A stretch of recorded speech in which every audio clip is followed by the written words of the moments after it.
Isang linggo na mula nang mapilayan si River. Pero ngayon lang napanood ni Shane ang buong ulat habang nasa maliit na TV sa opisina nito. Hindi niya alam kung ano bang dapat maramdaman niya habang pinapakita sa balita kung paano bumagsak ang paa ni River at kung paanong bigla itong napaupo, hawak ang binti. Napabuntong hininga lang siya at mahina niyang nasabi, "Grabe naman to." Pero hindi niya alam kung awa ba yon o simpleng reaksyon lang sa isang atleta na nasaktan. Nasa po niya ang sentido nito. Pilit iniiwas ang tingin nang biglang kumatok ang sekretary niya. Dumiretso agad ito sa loob at nagsabi, "Ma'am Shane, pinapatawag po kayo sa private ward. Urgent daw, sabi ni Doc Ramirez." Napatingin si Shane sa TV, tapos sa sekretarya. "Ngayon na ba?" tanong nito kahit alam niya ang sagot. Tumango ang babae at sinabing, "Opo ma'am, naghihintay na po sila." Sumabay si Shane palabas, kasabay ng hindi niya maipaliwanag na kaba. Wala naman siyang iniisip na kakaiba. Marami namang atleta roon at sanay na siya sa mga injury cases. Pero iba ang pakiramdam niya habang papalapit sila sa pinakadulong ward.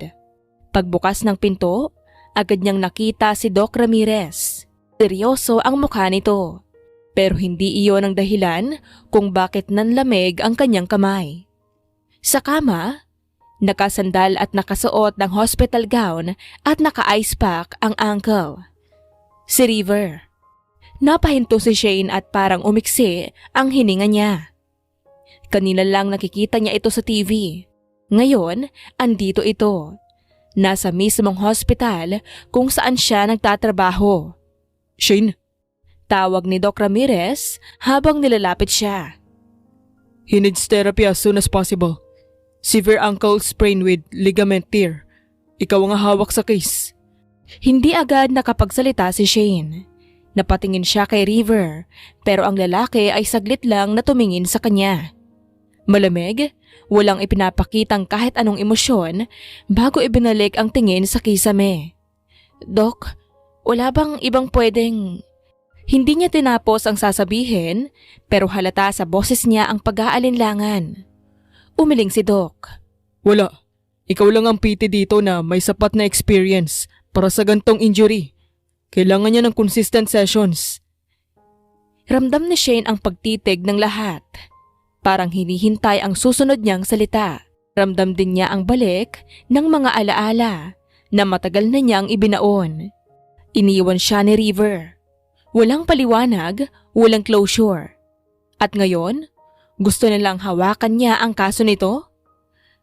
Napalunok siya at sinubukang maging profesional kahit kumakabog ang kanyang dibdib.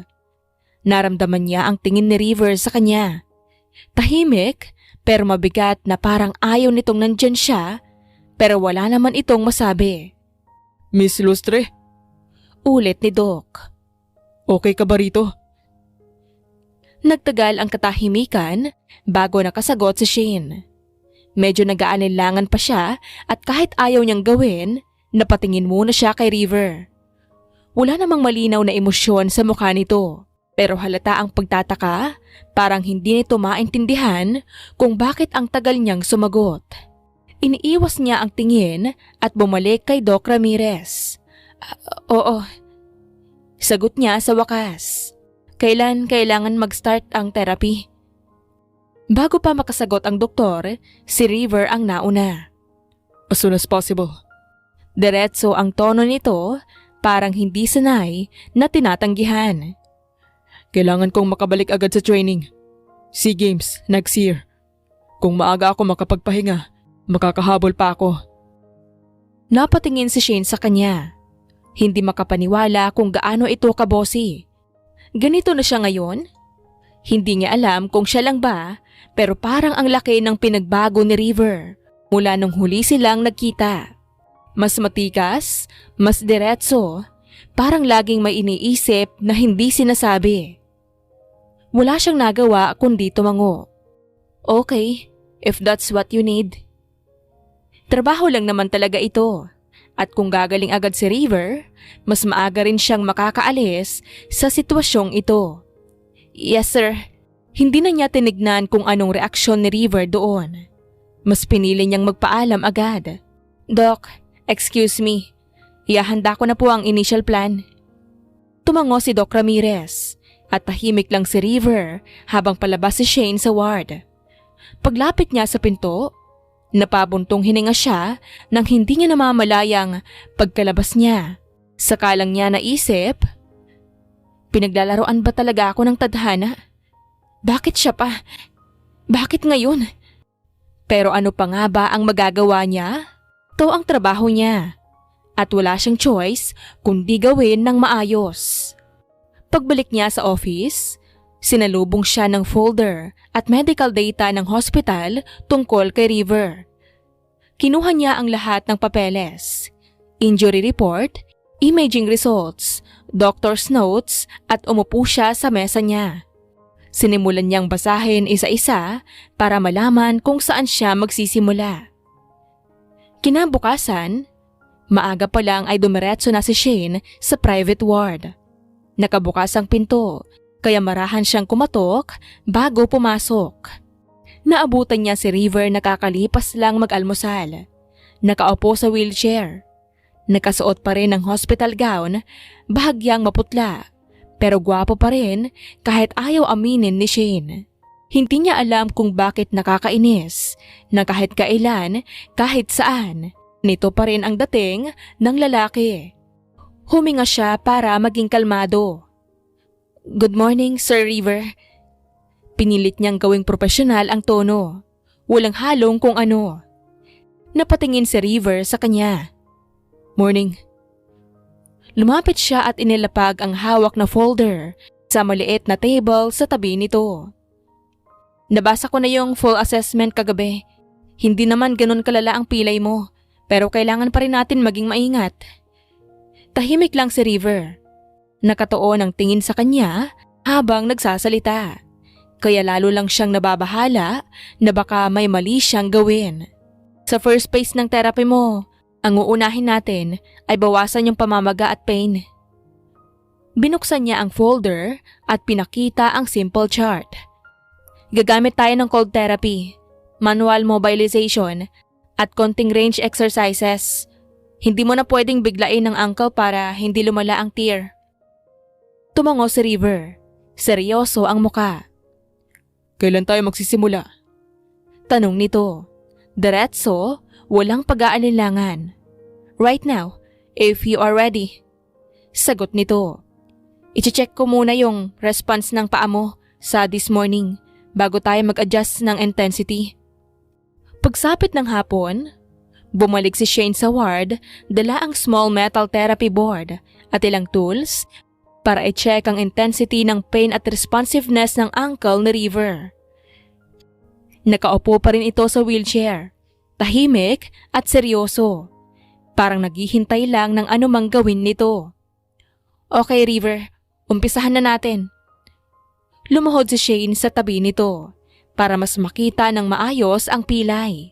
Naramdaman niya agad ang panlalamig ng sikmura. Hindi niya alam kung ano ang klaseng hawak ang dapat gawin muna, kung saan dapat magsimula. Dahil ramdam niyang tinititigan siya ni River. Diretso, walang pinitik na emosyon. At para kay Shane, sobrang awkward ng pagitan nilang dalawa. Pinisil niya ang therapy board sa kamay. Pilit nagpo-focus sa trabaho. I-assess ko lang po muna kung gaano ka-sensitive yung area. Sabihin mo kung may masakit ha. Hindi sumagot si River, pero tumango ito. Dahan-dahan sanang ididikit ni Shane ang metal board para itest ang pressure sensitivity, pero dahil sobrang conscious siya sa presensya ni River, hindi niya namalayang medyo mababa ang anggulo ng pagkakabitaw niya rito. Bago niya masalo, tumama ito diretso sa injured ankle ni River. Napamura si River. Malakas, halos mapatalon sa upuan. Aray naman, Shane, but... Parang nagyelo si Shane sa gulat. Oh my God! Hindi ko sinasadya! I swear! Hindi ko talaga sinasadya! Pero hindi nakinig si River. Napasandal ito, hawak ang paa at masama ang tingin sa kanya. Talaga ba? Mariing sabi ni River. Hindi mo sinasadya o sinadya mo dahil gusto mong gumante? Napakunot ang noo ni Shane. What? River, anong sinasabi mo? Come on, 5 taon kang galit sa akin. 5 taon kang umiwas. Tapos ngayon bigla na lang tumama sa pilay ko. Matigas ang boses niya, puno ng inis na hindi niya tinatago. Hindi ako tanga, Shane. And the first place, I don't want you to be my doctor. Parang tinamaan si Shane sa dibdib. Hindi dahil sa galit, kundi dahil sa gulat. Hindi niya akalaing iyon ang iisipin ni River. River, hindi ako ganong klaseng tao. Nabigla man siya, kalmado ang boses nito, pero malamig. At lalong hindi ko isinasama ang sama ng loob ko sa pasyente ko. Trabaho to, hindi laruan. Natigilan si River, pero hindi nagbago ang ekspresyon nito. At doon, tuluyang napuno si Shane. Tumayo siya, mabilis kinuha ang metal board at yung chart nito. Alam mo, kung ganyan ang tingin mo sa akin, hindi ko kailangan pakinggan yan. Nanginginig ang boses niya, hindi sa takot, kundi sa inis. Hindi ko kailanman gagamitin ang trabaho ko para gumante kahit kanino, kahit sayo. At hindi na siya tumingin pa kay River. Diretso siyang lumabas ng ward, hawak ang dibdib, pilit pinapakalma ang sarili. Bago umuwi si Shane, patapos na ang shift niya nang bigla siyang tawagin muli ng nurse station. Ma'am Shane, pinapatawag po kayo ulit sa private ward ni Mr. Tolentino. Napatingin siya, hindi makapaniwala. Ha? Ngayon? Opo, sabi niya urgent daw. Napabuntong hininga si Shane. Sa totoo lang, ayaw na niyang bumalik. Sapat na sa kanya ang inis at insultong natanggap niya kanina. Pwede namang ibang piti ang kunin niya. Bakit ba ako pa? Bulong niya sa kanyang sarili. Pero dahil professional siya at dahil hindi siya takot harapin si River, naglakad siya pabalik sa ward. Bagamat nag-aalangan pa rin ang mga hakbang nito. Pagbukas niya ng pinto, tahimik ang loob. Silang dalawa lang. Nakahiga si River. Handa nang matulog pero gising pa rin ang mga mata. May kung anong bigat sa mukha nito. Hindi galit kundi pagod at parang may gustong ilabas. Tumingin ito sa kanya. Shane. Hindi pa man niya naisasara ang pinto, nagsalita na si River. I'm sorry. Natigilan si Shane. Na-freeze. Hindi niya inaasahang maririnig yon, lalo na mula kay River. Umupo ito ng bahagya. Bumuntong hininga, parang pinipilit ipaliwanag ang sarili. Hindi ko dapat sinabi yon kanina. Hindi mo deserve marinig yon. Tahimik si Shane, nakapamewang, nakasandal sa pinto. Okay, fine. Pero bakit mo ako pinatawag? Para lang mag-sorry? Huminga ulit si River, mabigat. Ayaw ko lang. Tumigil ito, parang hirap sabihin. Ayaw ko lang nakikita ang sarili kong ganito. I can't accept the situation. Talo ako. Hindi lang basta talo. Tinalo ako ni Patrick. Bumaling siya ng tingin, latang hinahabol ang kanyang emosyon. Alam mo naman kung gaano ko siya competitive at kung paano ako pagdating sa laro. Pero nung araw na yun, ang bigat. Hindi ako makapag-focus. Napakunot ang noo ni Shane. Dahil sa injury? Umiling si River. Dahil kay Joyce. Parang may kumalam na maliit na ingay sa loob ni Shane. Joyce? Oo. Ex ko. Well, secret fiancé ko noon. Doon nabura ang hininga ni Shane sa kanyang dibdib. Hindi niya alam kung dapat ba siyang magulat, matawa, mainis o ano ba. Fiancé? Secret? At ako? Walang alam kahit isang patak. Bago pa ang laban, nag-away kami. Matindi. Hindi ko na naintindihan ang details. Pero pagkatapos noon, iniwan niya ako. Humigpit ang panga ni River. At hanggang ngayon, hindi ko siya makontak. Wala siyang paramdam. Kahit isang message. Tahimik si Shane. Pero sa loob niya, may kumirot. Hindi dahil gusto niyang makialam sa love life nito, pero si Joyce, hinahanap pa. Ako? Ni minsan, hindi nagawang mag-explain kung bakit niya ako iniwan. 5 taon na. Ako, walang closure. Si Joyce, hinahanap, hinahabol. Kinukwento niya pa sa akin eh. Wala nga akong ideya sa taong yun. Bahagyang humigpit ang hawak niya sa folder. So pinatawag mo ako para sabihin sa akin yan? Hindi niya napigilang may halong pait ang tono. Napatingin si River sa kanya. Parang noon niya lang napansing may tama sa kanyang sinasabi. Hindi. Pinatawag kita dahil gusto kong humingi ng tawad. And dahil ikaw lang ang nakakausap ko ngayon. Hindi iyon sapat. Di yun kahit kalahati ng dapat niyang marinig. 5 taon na ang nakalipas. Pero pinili niyang maging profesional. Okay. Naintindihan ko. Mahina, pero diretso ang boses niya. Magpahinga ka na. Tomorrow, start tayo ulit. Tatalikod na sana siya, pero narinig niya si River. Mahina lang. Shane, sorry talaga. Hindi na sinagot ni Shane ang huling sinabi ni River. Tahimik niyang binuksan ang pinto at lumabas, hindi na lumingon pa.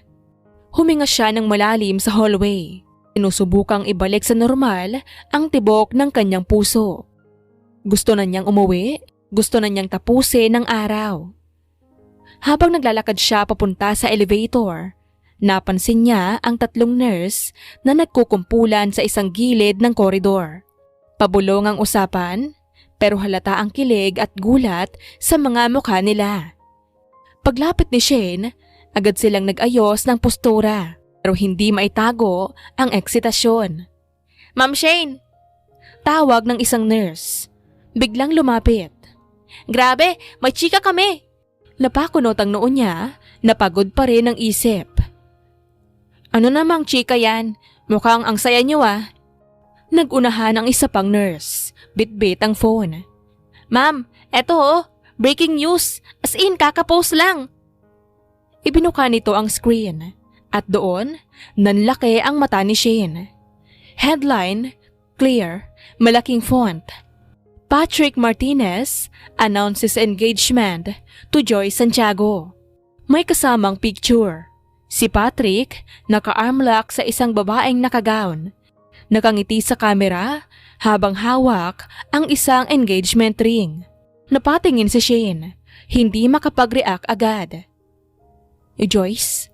Mahina niyang tanong. Malaking palaisipan kay Shane kung nalaman na ba ni River ang kumakalat na balita. Hindi niya alam kung dapat ba niya itong sabihin, banggitin o manatiling tahimik. Pero isang bagay ang sigurado. Hindi pwedeng siya ang unang magbukas ng usapan tungkol sa ex-fiancé nitong engaged na ngayon sa bagong rival sa sports. Pagdating niya sa exclusive therapy room para sa kanya, bumigat agad ang tiyan nito. Nandoon si River. Nakaupo sa therapy chair at hindi maipinta ang muka. Hindi galit, hindi rin umiiyak, pero parang blanko na napupuno ng lahat ng ayaw mong makita sa isang taong nasaktan. Alam ni Shane kung ano ang itsura ng taong nakatanggap ng hindi magandang balita. Years of experience, hindi mo iyon maluloko. At doon pa lang, alam na niyang, ay oo, alam na niya for sure. Naglakad siya papasok. Pilit ipinapakita na normal lang ang lahat. Good morning, River. Hindi man lang ito tumingin ng diretso. Isang maikling glance lang, parang walang emosyon, tapos binalik ulit ang tingin sa paang nakabandage. Hawak nito ang side ng ankle. Hinihilot-hilot ng marahan, parang hindi alam kung anong gagawin sa sarili. Hindi nakaligtas iyon kay Shane. Kilala niya ang ganyang kilos. Yung parang gusto mong mawala ang sakit, pero ang sakit ay hindi sa katawan. Huminga siya ng malalim. Nag-focus sa trabaho. So, for today, i-adjust natin yung intensity ng mobility exercises. Hindi natin pwedeng biglain, lalo na kung may stiffness pa. Pinanatili niyang steady ang boses, kahit ramdam niyang hindi siya pinakikinggan. Tahimik si River. Wala, parang wala siyang narinig. Pinagpatuloy ni Shane ang pagpapaliwanag tungkol sa susunod na process. Paano nila ibabalik ang movement? Paano sila lilipat sa straightening? Ano ang limit ng pain na dapat bantayan? Pero habang nagsasalita siya, napansin niyang hindi nagbabago ang posisyon ni River. Nakayuko, hinahaplos ang injured ankle at dahan-dahan, paulit-ulit, halos wala sa wisyo. Hindi niya mapigilang mapatingin. River, masakit ba? Maingat na tanong nito. Hindi agad sumagot si River. Para bang ngayon lang niya narinig ang boses ni Shane. Dahan-dahan nitong inangat ang tingin at doon nakita ni Shane ang bahagyang pamumula ng mata nito. Hindi dahil sa pagod lang, kundi dahil may mabigat na dinadala.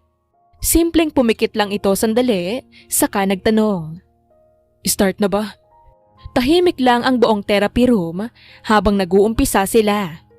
Walang kahit anong tunog, kundi ang mahinang pag-click ng timer at ang paghinga ni River, na halatang pinipilit maging kalmado. Inaalalayan ni Shane ang mga paa nito. Sinusuportahan ng sakong at iniikot ng dahan-dahan.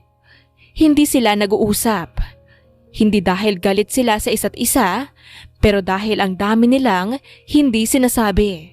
Okay, try mo ulit iangat ng konti. Mahinang utos ni Shane. Dahan-dahang iginalaw ni River ang paa. Ngunit ilang segundo pa lang, bigla itong napasinghap, napangiwi. Halos mabitawan ni Shane ang hawak dahil sa lakas ng pagkibot ng sakit. Aray! Bulong ni River habang napapikit. Doon napaawang ang labi ni Shane. Napuno ng awa ang dibdib nito. Kahit gaano pa siya inis o gulo sa loob, hindi niya kayang tiisin ang nakikitang paghihirap nito. Hey, wag mo muna pilitin, sabi niya.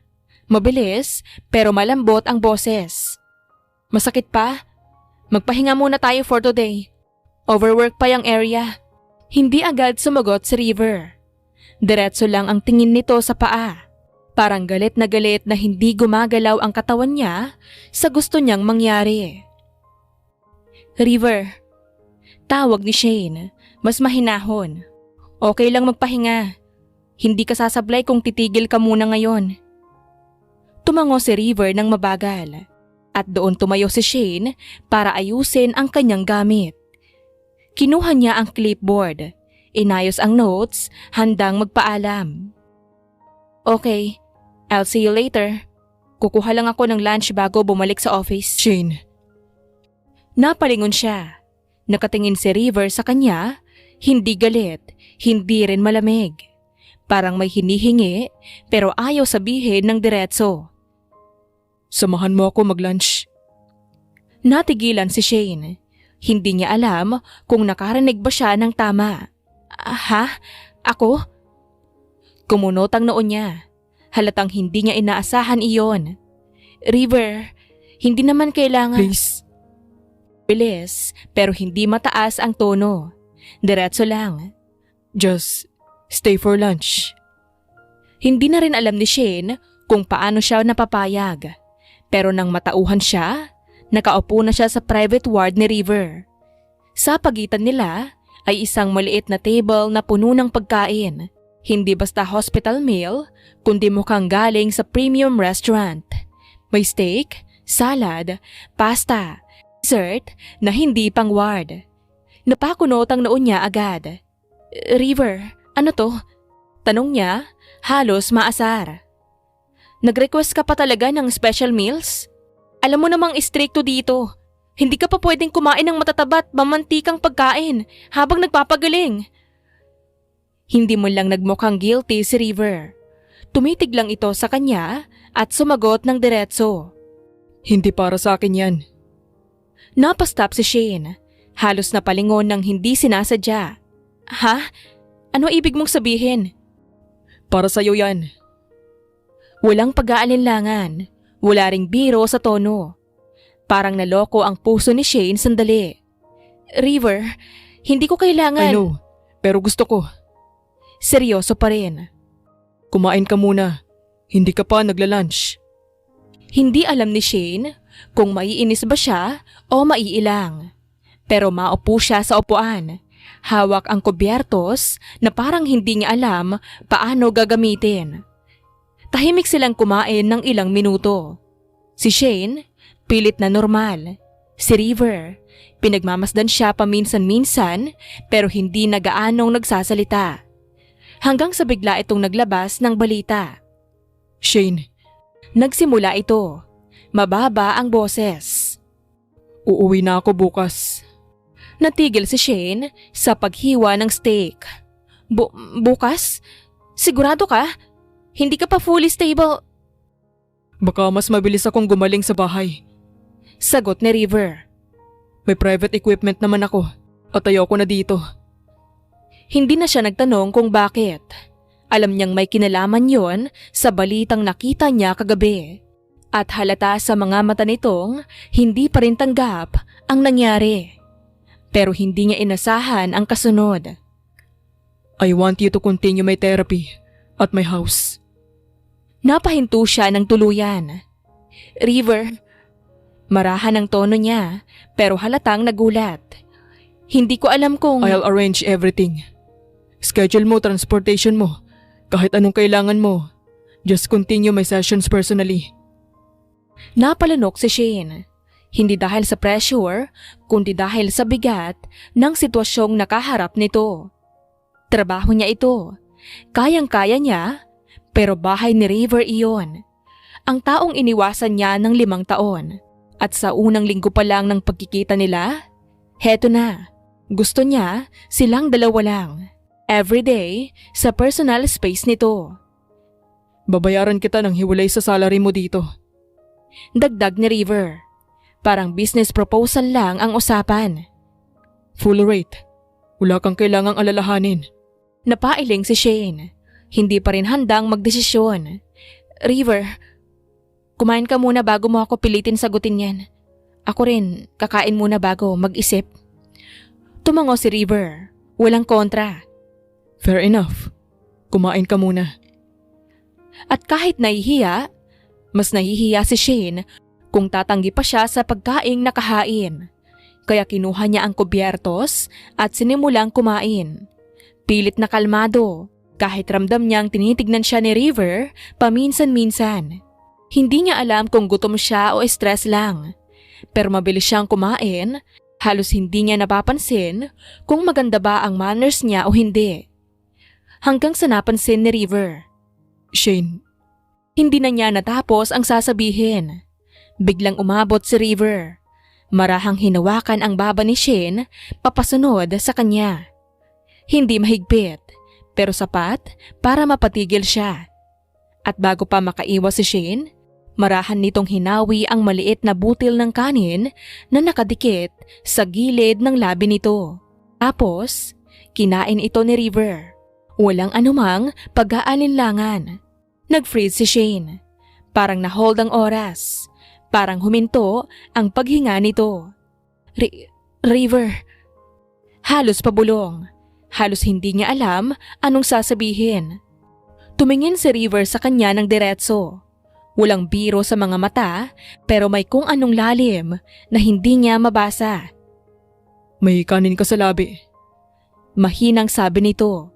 Parang napakasimple lang ng ginawa niya. Kinabukasan, bago pa man niya maproses kung bakit siya pumayag, nakita na lang ni Shane ang sarili niya sa tapat ng condo unit ni River. Katabi ng pinto ay ang personal guard nitong naka-black uniform. Diretso tumayo paglapit niya. Good morning, Ma'am Shane. Bati nito. Good morning. Sagot niya. Pilit pinapakalma ang sarili. Bakit ba ako kinakabahan? Trabaho lang to, Shane. Trabaho lang. Focus. Binuksan ng guard ang pinto at pinapasok siya sa loob. Pagpasok niya, agad niyang nakita si River sa mini dining area. Kakaligo pa yata dahil basa pa ang buhok at nakasuot lang ng plain shirt at joggers. Katatapos lang nitong mag-almusal. Halatang mas maaliwalas ang mukha kumpara kahapon. Morning. Bati ni River habang pinupunasan ang kamay ng tissue. Good morning. Sagot ni Shane.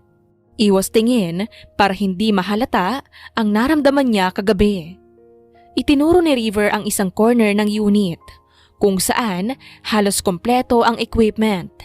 Exercise table, bands, weights, cold packs, therapy balls, foam roller, stretching bars. Lahat bago, lahat ready. Tama ka, sabi niya habang lumalapit. Kompleto ka nga sa gamit, parang clinic. Sinabi ko na sa'yo, para hindi ka mahirapan. Nag-start sila agad ng session. Una, assisted standing. Hindi naka-wheelchair si River ngayon, kaya mas risky ang movement. Okay, River. Sabi ni Shane, hawak ang braso nito. Try mo tumayo slowly, gamit yung strength ng kaliwang paa. Ako na sa balance. Tumango si River. Tinulak nito ang sarili pataas. Halatang hirap, pero determinado. 1, 2, slow lang. Bigla itong nanghina. Umangat ang good leg, pero hindi nakasabay ang injured foot. At bago pa man tumama ng tuluyan sa sahig, River! Bumagsak ito at kasama niyang nahila si Shane. Diretso silang dalawa nahulog sa soft mat. Si Shane ang bumagsak sa ilalim at si River kadapa sa kanyang ibabaw. For the moment, hindi sila kumilos, hindi huminga, hindi nagsalita. Umalingaw-ngaw pa sa isip ni Shane ang bilis ng pangyayari nang mapagtanto niyang may isang kamay si River sa ilalim ng ulo niya para protektahan siya. Unti-unting binuksan ni River ang mata. Nakatitig sa kanya. Halos ilang pulgada lang ang pagitan nila. Are you okay? Mahina nitong tanong. Hindi agad nakasagot si Shane. Hindi dahil nasaktan siya, kundi dahil naramdaman niyang ang isang kamay nito ay nasa hindi dapat puntahan. Shane. Bulong ni River, may halong hiya. Yung kamay mo. Aha, bakit? Yung kamay mo nasa puwet ko. Parang sumabog ang utak ni Shane. Bigla niyang binawi ang kamay niya na parang napaso. Oh my God, River! Hindi ko sinasadya. Ay, Diyos ko, sorry. Umangat agad si River. Halatang nagpipigil ng tawa. Inalalayan niya itong bumangon. Mukha niya pulang-pula. Parang iniihaw. Ayos lang. Sabi ni River. Ramdamang awkward pero halatang amuse. At least, ligtas ka. Hindi nakatingin si Shane. Ayaw niyang makita ang mukha nito. Sorry talaga. Pagkatapos ng sobrang awkward na pagbagsak nila, pinaupo muna ni Shane si River sa therapy chair para magpahinga. Siya naman ay naupo sa edge ng mat. Hawak ang tuhod, pilit na inaayos ang hininga nito. Grabe, bakit ba ako kinakabahan ng ganito? At bakit kailangan sa puwet pa talaga napuntang kamay ko? Diyos ko, Shane! Pinilit niyang ibalik sa profesional ang kanyang utak. Pero paulit-ulit bumabalik sa isip ang init ng eksenang nangyari kanina. Kaya habang pinipilit niyang kumalma, napatingin lang siya sa sahig. Malalim ang iniisip. Pero naputol ang lahat nang biglang tumunog ang cellphone niya sa bulsa. Rinig na rinig iyon sa tahimik na kwarto. Agad niya itong sinagot. Hindi na tinignan kung sino. Hello? Ma'am Shane! Boses ng yaya ng anak niya. Halatang taranta. Dinala ko po sa pedia ang anak ninyo. May matinding allergy. Namamantala at hinihika. Nanlaki ang mata ni Shane. Tumayo agad na parang napaso. Ano? Bakit ngayon? Anong sabi ng doktor? Mabilis na tanong niya. Kabado na. Ma'am, kailangan po kayo rito. Umiiyak. Hinahanap kayo. Okay. Pupunta na ako. Sagot niya na halos hindi na makahinga sa bilis. Pagbaba niya ng phone, humarap siya kay River. River, kailangan kong umalis, ASAP. Sorry, pero hindi ko na matatapos tong session ngayon. Hindi agad nagsalita si River. Kumunot ang noo nito. Halatang ayaw. Bakit? Saan ka pupunta? Kailangan ko lang. May urgent lang ako. Shane, hindi ka pwedeng umalis ng ganito bigla. Delikado ang uncle ko. Kailangan nating sundan yung... River. Napatigil siya. Huminga ng malalim. Kailangan ako ng anak ko ngayon. Kaya please, payagan mo akong umalis. Parang biglang natabunan ng katahimikan ang buong kwarto. Umangat ang tingin ni River. Mabagal, parang hindi niya narinig ng tama ang sinabi ni Shane. Anak? Ulit niya. Mahina pero malinaw. May anak ka? Pagdating ni Shane sa klinik, halos hindi na niya nasara ng maayos ang pinto dahil nagmamadali siya. Pagpasok niya, agad niyang nakita si Rain, ang 5 taong gulang niyang anak, nakaupo sa maliit na kama, may mga pulang pantal sa pisngi at braso at hawak ang inhaler na ibinigay ng nurse. Rain! Mabilis na tawag ni Shane bago pa makatayo ang bata. Agad siyang tumakbo palapit at kinarga ang anak. Higpit pero maingat. Ramdam niya ang init ng balat nito. Ramdam din niya kung gaano ito matamlay na nakayakap lang sa leeg niya. Mami! Mahina nitong sabi. Namumuo ang luha sa mata. Ang kati! Hinaplos ni Shane ang likod nito.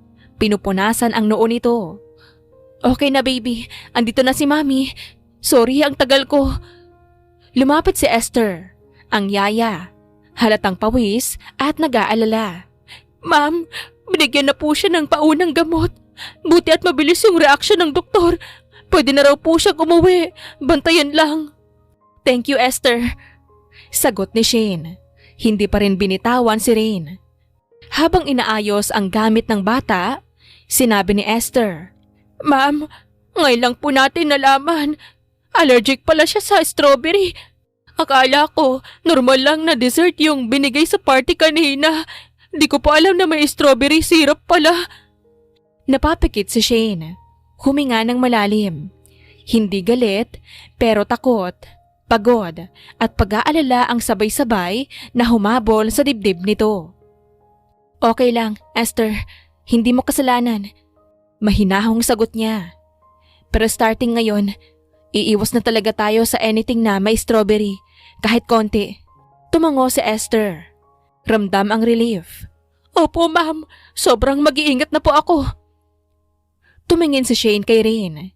Hinaplos ang pisngi nitong may pantal. Baby, next time ha, sabihin mo kay Mommy kung ano kinakain mo para safe tayo lagi. Mahina nitong tumango. Nakahiga pa rin sa balikat nito. Opo, Mami. Hinalikan niya ito sa sentido. Okay na tayo. Uuwi na tayo ha, para makapagpahinga ka. Pagkalabas nila ng klinik, bitbit ang bag at karga si Rain.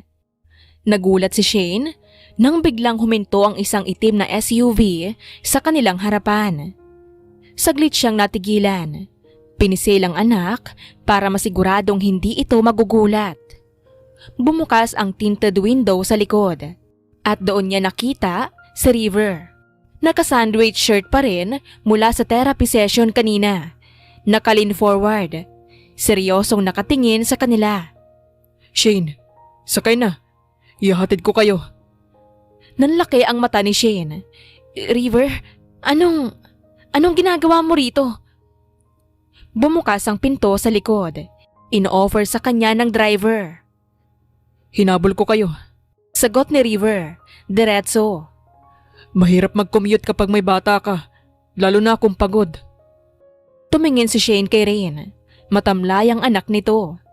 Nakapatong ang ulo sa balikat niya. Los nakapikit. At doon, tumama ang realidad. Wala siyang lakas makipag-debate. Kailangan nang makauwi si Rain kahit ayaw niyang umasa kay River. Hinihintay kita. Dagdag pa ng binata. Mababa ang tono. Hindi commanding pero sincere kahit ayaw nitong ipakitang nag-aalala siya. Nag-aalangan man si Shane, huminga siya ng malalim.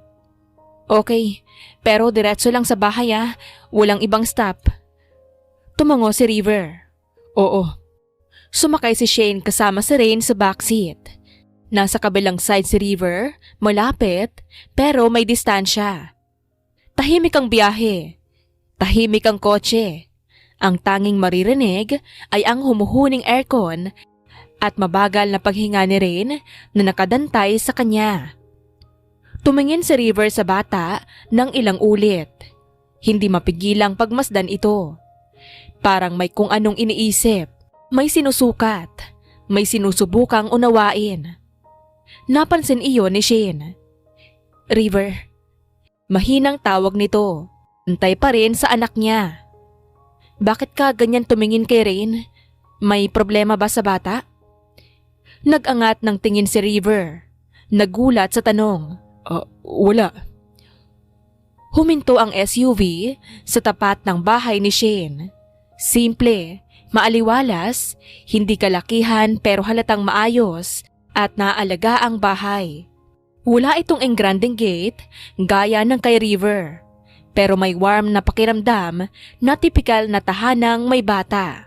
Nag-unlock ng sasakyan at agad na bumaba ang driver para pagbuksan sila.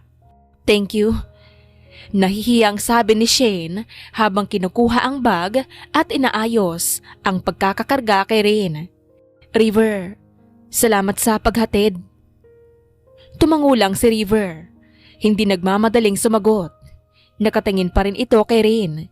Parang hindi makapag-process ng ilang bagay sa isip nito. Biglang nag-angat ng ulo si Rain. Medyo matamlay pero nag-effort makapag-eye contact kay River. Thank you po, sir. Mahinang sabi ng bata. Nagulat si River. Parang nag-freeze siya ng ilang segundo. Hindi niya siguro in-expect na kakausapin siya ng bata. Lalo na nang tawagin siyang sir. Pero pagkatapos ng ilang sandali, may maliit na ngiting gumuhit sa labi niya. Hindi pilit. Walang anuman. Sagot ni River. Mas malambot ang tono kaysa kanina. Napatingin si Shane sa kanya. Hindi niya alam na kaya pa ni River ngumiti ng ganoon. Matapos ang ilang segundo ng katahimikan, nagsalita ulit si River. Shane, kung hindi ka papasok bukas, okay lang. Naintindihan ko. Kailangan ka ng anak mo ngayon. Nagbaba ng tingin si Shane kay Rain. Hinaplos ang buhok ng bata, saka tumingin ulit kay River. Okay na siya. Nabigyan na siya ng gamot. Kailangan lang magpahinga. Tumango si River, pero halata sa mata nito ang pag-aalala. Hindi lang sa bata, kundi sa hindi pa nila na pag-uusapan. Just message me if you need anything. Dagdag pa nito. Pero may bahagyang pag-aalangan at parang hindi niya alam kung dapat ba siyang mag-alok. Or kung may kailangan si Rain. Napangiti si Shane. Simple at pagod. Sige, salamat ulit. Nang gabing yon, pagod pero gumaan ang loob ni Shane matapos niyang makatulog si Rain. Nakahiga na siya sa kama, hawak ang phone. Saka sana magre-relax nang bigla itong nag-vibrate. Video call at hindi basta number. River Tolentino. Napataas ang kilay niya. What the? River? Bulong niya sa sarili bago napindot ang accept button. Paglitaw ng mukha nito sa screen, mas lalo siyang nagulat. Nakaupo si River sa kama. Medyo nakahilig sa headboard at bahagyang namumula ang pisngi. Hindi niya alam kung dahil sa ilaw, sa pagod, o sa kung ano pa, pero hindi na siya nagtanong. Shane, Bungad ni River. Anong kailangan mo? Sagot nito. Medyo nagtataka. Sumulyap si River sa gilid. Parang nag-aalangan saglit bago tumingin pabalik sa kamera. gusto ko lang malaman, kamusta na si Rain? Napahinga si Shane. Hindi niya ine-expect na iyon pala ang unang concern nito. Tulog na siya. Mas maayos na ang breathing niya. Wala na ring bagong pantal. Tumango si River. Parang gumaan ang mukha nito. Good. Sandaling katahimikan. Parang may gusto pa itong sabihin pero pinipigilan. Shane, Tawag niya ulit. gusto ko lang i-confirm. Papasok ka ba bukas? Napakurap si Shane. Oo, syempre, papasok ako. Hindi ko pababayaan yung therapy mo. Tumango lang si River, pero parang hindi iyon ang totoong tanong nito. Nakatingin siya sa screen, pero hindi diretso kay Shane. Parang may gumugulo sa isip. Muling nagkalayo ang katahimikan. Neither of them knew what to say for a second. Hanggang sa biglang nagtanong si River. Mahina pero malinaw. Shane, kamusta ang tatay ni Rain? Para siyang binuhusan ng malamig na tubig. Napatingin siya kay River. Halatang nagulat. Bakit mo tinatanong yan? Hindi niya mapigilan ang tono. Hindi galit pero may halong pagtataka at pag-iingat. Hindi agad sumagot si River. Nagtagal pa ang katahimikan bago siya tumingin ng dire-diretso sa kamera. Bigla na lang namatay ang tawag kaya nakatitig lang si Shane sa refleksyon niya sa itim na screen ng phone nito. Kinabukasan, dumating si Shane ng maaga sa kondo ni River. Pagkapasok niya, agad siyang nag-greet. Good morning, River. Pero hindi man lang ito tumingin. Parang wala siyang narinig. Tumalikod lang ito at naglakad papunta sa therapy area na parang automatic switch lang ang katawan nito. Sige, ganito na naman. Umiling si Shane sa sarili at sinundan ito. Sinimulan nila ang therapy, ankle mobilization, assisted stretching, balance report. Wala ni isang salita si River. Kahit simpleng masakit ba, ay sinasagot lang nito ng tahimik na tango o iling. Sinubukan ni Shane mag-initiate ng usapan. Mas okay ba ang lakad mo kanina? Hindi ka pa ba masyadong namamaga? Tahimik. Wala. Hanggang sa sumuko na lang siya at nag-focus sa trabaho. Hanggang nag-a-adjust siya sa next exercise. Nalaglag ang puting panyo mula sa bulsa ni River. Napansin iyon ni Shane at agad siyang yumuko para pulutin. Ay, nalaglag. Paano? Pero bago pa mahawakan ni Shane ang panyo, mabilis na tinapik ni River ang kamay nito. Hindi malakas, pero sapat para mapaigtad siya at mabitawan ang panyo. River. Mahina, pero mariin ang kanyang tono. Ano na naman problema mo? Hindi sumagot si River. Nakatingin lang sa malayo at parang ayaw siyang kausapin. Doon natapos ang pasensya ni Shane. Tumingin siya ng diretso, malamig ang boses, pero hindi sumisigaw. Alam mo, kung wala ka sa mood ngayon, huwag mo akong idamay. Wala akong kasalanan sa'yo. Doon lang gumalaw ang mata ni River. Mabagal na ibinaling sa kanya. At ang sagot nito, Talaga ba? napatigil si Shane. Hindi niya alam kung ano bang kinaiinis nito. Hindi niya alam kung saan nanggagaling ang galit, ang taray, ang pananahimik. Tama na, River. Sabi niya, napapagod na. Kung ayaw mong makipag-usap, fine. Gawin na lang natin ang... Tumalikod na siya, pero biglang nagsalita si River. Mababang boses, pero malinaw. Sige, umalis ka. May puwersa sa tono niya, pero may halong sakit. Lahat naman, iniiwan ako. Di ba? Parang binuhusan si Shane ng malamig na tubig. Dahan-dahan siyang humarap ulit, hindi makapaniwala. Ano sinasabi mo? Tumingin si River sa kanya. Sa unang beses mula kanina at doon, naiinis itong nakatingin sa kanya. Pero hindi pa rin iyon sapat. Lumapit si Shane. Halos hindi na niya napigilang sumabog. Ano naman ngayon kung iwan kita? Matigas pero nanginginig ang boses nito. Hindi ba ikaw ang unang nang iwan? Ako ang iniwan mo, River. Napasinghap si River pero hindi nakapagsalita. In the first place, ayoko tong trabahong to. Ikaw lang ang namilit sa akin. Hindi ko gustong magkaroon pa ng koneksyon sa'yo. Hindi ko gustong alalahanin ka. Ayoko sa lahat ng to. Napakagat ng labi si Shane dahil sa dami ng emosyon na matagal na niyang tinago. I hate you, River. Hindi niya iyon nasabi ng 5 taon, pero ngayon, tuluyang kumawala. I hate you.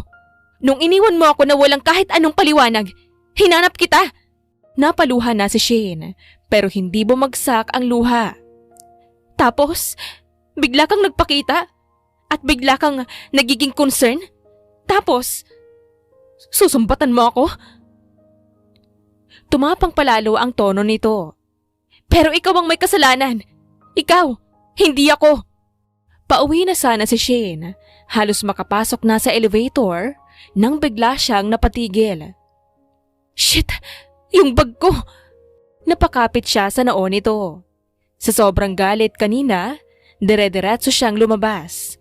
Wala siyang wallet, ID, house keys, pati pamasahe. Lahat nasa bag. Lintik na Shane!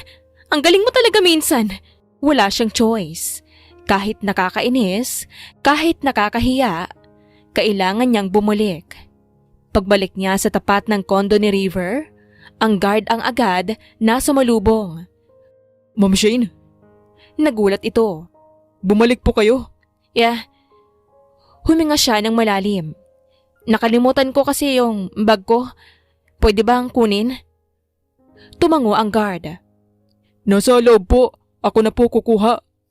Thanks. Niya, naghintay sa may pinto. Pagbalik ng guard, dala nito ang bag. Pero halatang may gusto pa itong sabihin. Ma'am, si Sir River po kasi nagpapahinga na. Napakunot ang noo ni Shane. Bakit? Bigla pong nilagnat, ma'am. Mga 15 minutes after niyo umalis. Nagpatawag siya ng tubig. Tapos pagbalik ko, nakahiga na po. Wala ring ganang kumain. Napatigil si Shane. Parang may kumurot sa kanyang dibdib kahit ayaw niyang aminin. Hindi siya kumain? Tanong nito. Ramdam ang pag-aalala. Wala pong gana.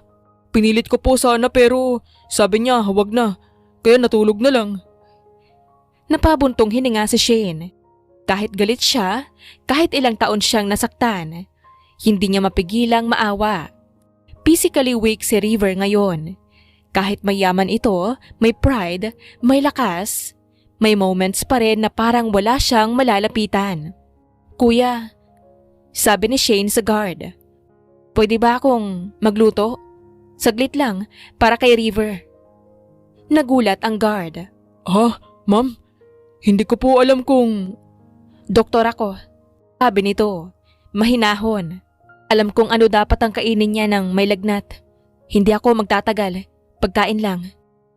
Nag-aalangan man ang guard, tumango rin sa huli. Sige po ma'am, pero sandali lang ah. Pagpasok ni Shane sa loob, diretso siya sa kitchen. Mungo siya sa fridge, naghanda ng simpleng pagkain. Arroz caldo with ginger, konting boiled vegetables at warm water na may lemon. Something light, something healing. Habang nagtitimpla, ang dami niyang iniisip. Kanina lang, halos sigawan niya si River. Ngayon, nagluluto siya para dito. Ano ba tong nangyayari sa buhay ko? Pagkatapos magluto at ayusin ang tray, huminga siya ng malalim at kumatok sa bedroom door ni River. River? Tawag nito. Pagbukas niya ng pinto, nakita niya si River. Nakahiga, bahagyang namumula, may towel sa noo. Mukha itong pagod, mahina. Napatingin si River sa kanya, hindi makapaniwala. Shane, akala ko umuwi ka na. Babalik talaga ako.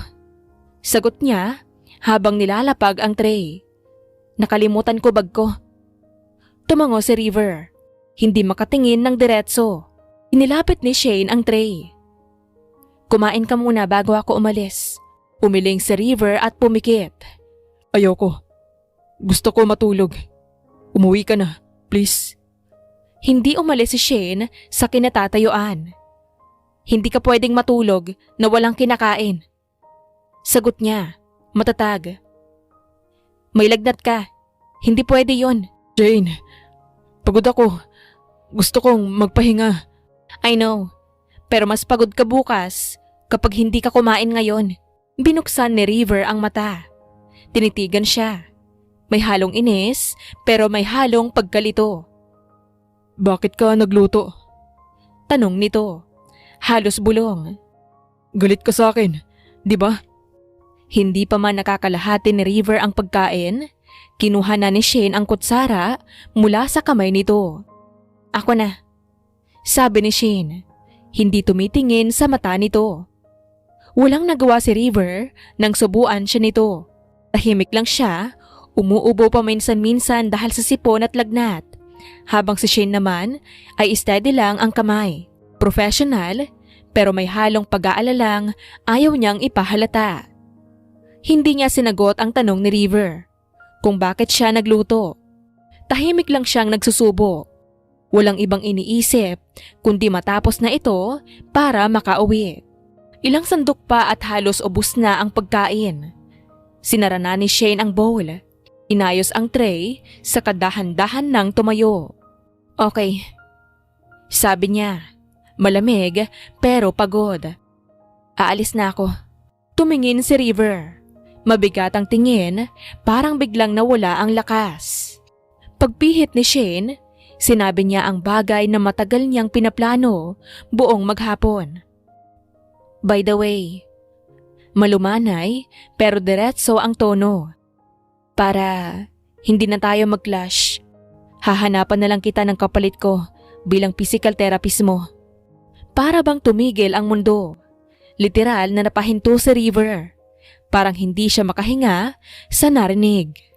At bago pa makalakad si Shane kahit isang hakbang, may biglang sakit na dumaan sa mata ni River. Parang tinamaan sa kaluluwa. Kinuha niya ang kamay ni Shane. Mas mahigpit kaysa kanina. Halos desperado. Shane, no. Mahina pero matigas ang boses. Hindi galit, takot. Nagulat si Shane. River, bitawan mo ko. Hindi. Hindi kita kailangang palitan.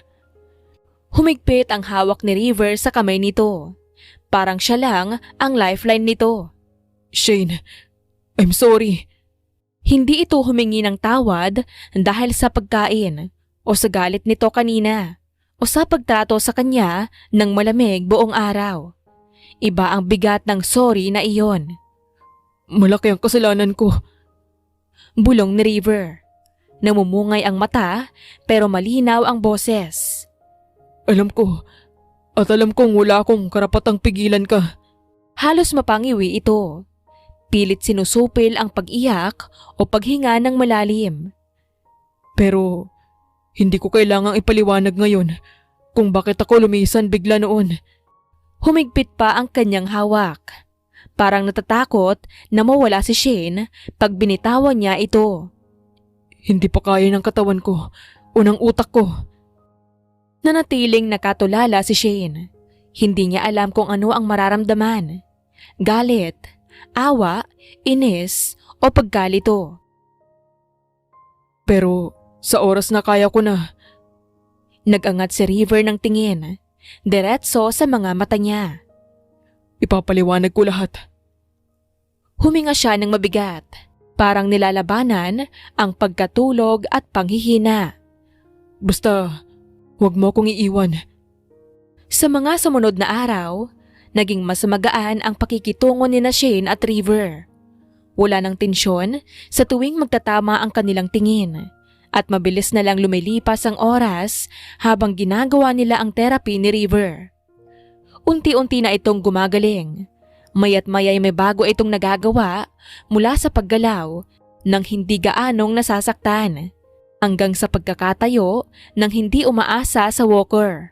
At habang lumalakas si River, mas nagiging komportable rin sila sa presensya ng isa't isa. Dumating ang araw ng final session. Matapos ang huling routine, inayos ni Shane ang timer at clipboard nito. Ramdam ang gaan sa dibdib nang makita ang improvement ni River. "Officially, tapos na ang therapy mo," sabi ni Shane. Hindi maitago ang ngiti. "Congratulations, River." Hindi na niya nasabi ang iba pa dahil bigla siyang niyakap ni River. Higpit pero puno ng tuwa. Nagulat siya. Napahinto pero nang maramdaman niyang napapangiti ito sa balikat niya, unti-unti ring bumalik ang yakap ni Shane. "Dahil sa'yo, nakakagalaw ako ulit," sabi ni River. "Sobra akong nagpapasalamat." "Proud ako sa'yo," sagot ni Shane habang humihiwalay ng kaunti. "Malaki ang inimprove mo." Pagbitaw ni River, hinawakan pa rin nito ang kamay niya. Di pa yata handang iwan. Tumingin ito ng diretso sa kanya, may palpable sincerity sa boses. "Shane, may gusto sana akong gawin." "Ano naman yon?" "Lumabas tayo. Celebration. Treat ko sa'yo." Napakunot ang noo ni Shane. "Hindi naman kailangan yon," "Hindi sapat ang thank you ko. sagot kaagad ni River. Gusto kong pasalamatan ka ng tama." Nag-atubili si Shane. Halatang nag-iisip kung dapat ba niyang payagan iyon. Pero bago pa siya makapagpasya, nagpatuloy si River. "Isama mo rin si Rain." Napatigil si Shane. Hindi inaasahan ang huling dagdag. "Kasama si Rain?" "Yes. Gusto ko rin siyang makasama. Gusto kong makasama kayong dalawa, kahit sandali." Hindi agad nakasagot si Shane. Pinagbigyan ni Shane ang nais ni River. Kahit hindi niya sigurado kung magandang ideya ba talaga ang lumabas silang tatlo. Hindi niya rin matawag na date yon, lalo na't kasama nila si Rain na mas excited pa kaysa sa kanilang dalawa. Pagdating nila sa isang mamahaling restaurant, agad na napansin ni Shane ang eleganteng ambience at presyong siguradong hindi niya kayang bayaran kahit isang buwan pa ang ipon nito. Gusto sana niyang magprotesta pero naunahan siya ni River. "Rain, ako nang bahala sa lahat ngayong gabi," sabi nito. Napailing na lang siya. "Hindi naman kailangan dito," "Kailangan. sagot ni River. Gusto kong ma-enjoy niyong mag-ina to." Umupo sila agad at lumapit ang waiter para magbigay ng menu. Habang tinitignan ni Shane ang listahan, si River naman ay yumuko at tumingin kay Rain. "Rain, anong gusto mo?" tanong ni River. Nagkibit balikat si Rain. Naglalaro ang mga mata sa menu. "Sabi ni Mama, pwede daw po lahat. Basta wag yung bawal sa akin." Napatingin si River kay Shane bago bumalik kay Rain. "Ano bang bawal sa'yo?" "Strawberry." Napatigil si River. Parang may bigla itong naalala. Bahagya siyang napatingin kay Shane. May kung anong tanong sa mga mata niya pero agad din iyong nawala. Parang may gustong sabihin si River pero hindi siya nagsalita. At si Shane, kahit alam niyang may bigat ang tingin na iyon, kunwari na lang na walang napansin. Dumating ang mga pagkain at napuno ang mga mesa ng mamahaling dishes na halatang pinagpilian ni River.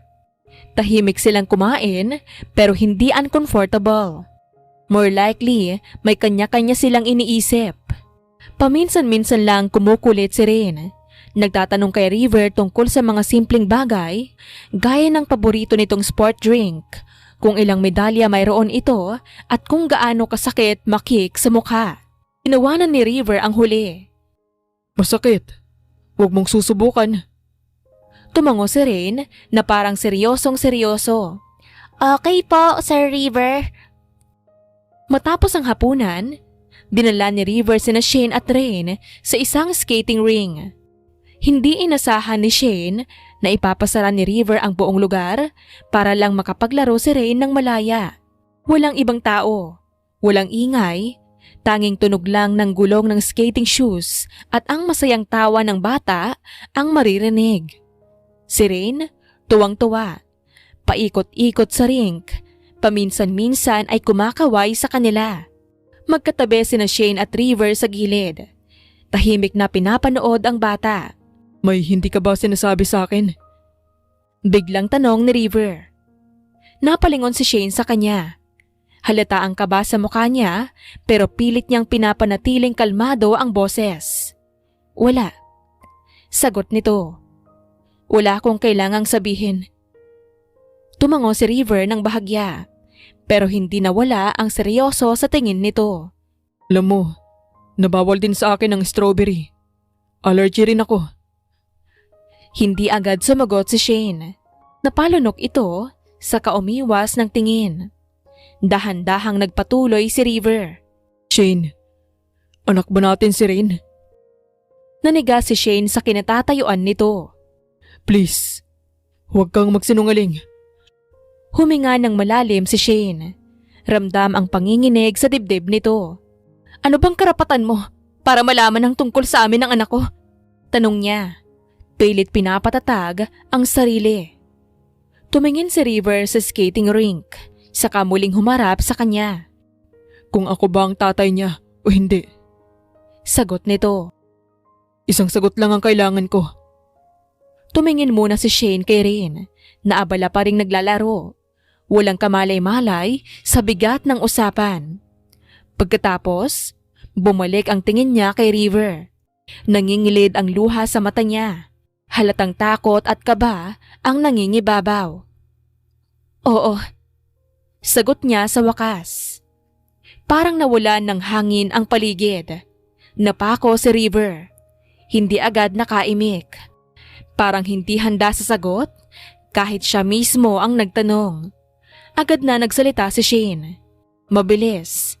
Parang natatakot na baka may magbago kapag tumahimik ito. Kaya kong palakihin si Rain mag-isa. Sabi niya. At nagawa ko na. Hindi niya kailangan ng ama. Na kaya naming dalawa kahit wala ka. Gulong-gulo ang isip ni River. Bumuka ang bibig niya. Halatang may gustong sabihin. Maraming gustong sabihin pero bago pa siya makapagsalita, biglang tumakbo si Rain palapit sa kanila. Mama! Sabi ng bata. Hingalin pero masaya. Pagod na po ako. Pwede na po ba tayong umuwi? May pasok pa po ako bukas. Natigilan silang dalawa. Tumango si Shane at ngumiti sa anak kahit mabigat ang dibdib nito. Oo baby, uuwi na tayo. Pagdating nila sa bahay, tulog na si Rain sa bisig ni River. Hindi na ito nagising kahit marahang bumukas ang pinto ng kwarto. Walang sabi-sabi, dinala ni River ang bata papunta sa kama. Maingat na inilapag, inayos ang kumot at siniguradong komportable ito.